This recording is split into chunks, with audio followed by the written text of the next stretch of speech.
Good morning guys, नमस्ते। यहाँ हेर्नुहोस् न है, म अस्ति माइत जानुभन्दा अगाडि चाहिँ फुल रोपेर गएको थिएँ होइन।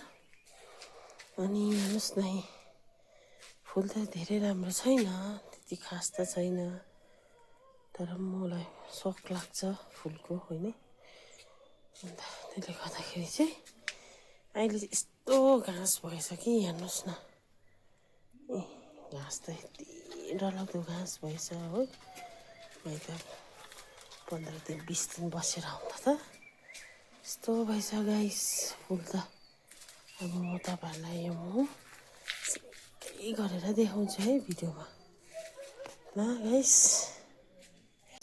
मैले फुल गरिसकेँ हो। यसरी चाहिँ जिरेनियमहरू छ हो। अनि यो कलरकै छ छनु चाहिँ।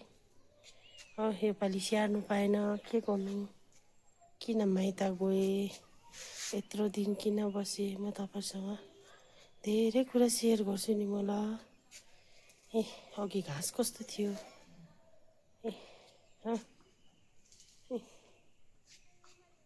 होइन, यत्तिको भयो गाइस हो। मनपर्छ। पहिला चाहिँ एउटा फुल नमन पराउने मान्छे हो म होइन। मनपर्छ सफा देखिरहेको छ। अनि मैला चाहिँ यति थुप्रियो। यसलाई चाहिँ म यहाँ छतबाट ओह्रालो फाल्नेछु होइन। तल बारी छ हाम्रो। अनि मन्दिर यहीँ छ, माताजीको मन्दिर यहीँ हुनुहुन्छ।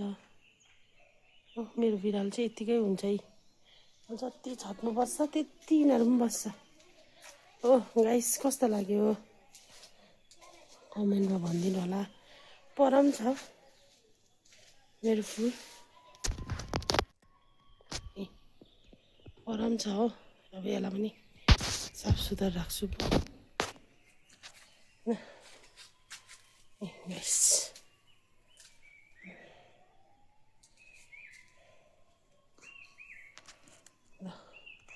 राखेँ ल, अब बाई बाई। कस्तो लाग्यो मेरो सरसफाइहरू, कस्तो लाग्यो तपाईँहरूले भनिदिनु होला है। नराम्रो कमेन्ट चाहिँ नगरिदिनु होला, राम्रै कमेन्ट गरिदिनु होला।